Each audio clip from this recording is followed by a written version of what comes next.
ఓం స్వాగతం సుస్వాగతం. సనాతన ధర్మ జాగరణ రథయాత్ర కన్యాకుమారి నుండి కాశ్మీర్ వరకు కొనసాగుతుంది. ఇది నిరంతరం కొనసాగుతూ ఇప్పుడు ఇందూరుకు చేరుకుంది, నిజామాబాద్కు చేరుకుంది. నిజామాబాద్ వాస్తవ్యులుగా ఉన్నటువంటి ప్రజలందరూ కూడా ఈ సనాతన జాగరణ యాత్ర సంబంధించినటువంటి పెద్దలకు స్వాగతం సుస్వాగతం తెలియజేస్తున్నాము. మనమందరము భారతీయులము, సనాతనీయులము. మరి మనమందరము కూడా భారతీయ సనాతన సంస్కృతిని మనమందరం రక్షించాలి, యజ్ఞాన్ని రక్షించాలి, ఓం నామస్మరణ చేయాలి, వేదాల గురించి తెలుసుకోవాలి.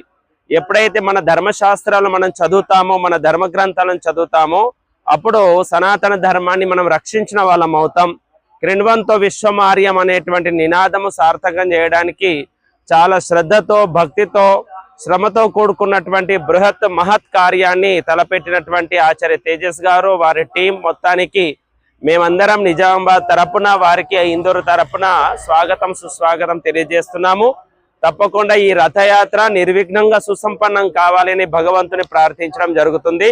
ప్రస్తుతం నిజామాబాద్లో లక్ష్మీ గణపతి ఆలయంలో వారు బస చేయడం జరిగింది. తర్వాత యజ్ఞం ఇక్కడ ప్రారంభించి ఇక్కడ నుంచి రథయాత్ర మహారాష్ట్రకు బయలుదేరుతుంది. అందరికీ ధన్యవాదాలు. ఓం.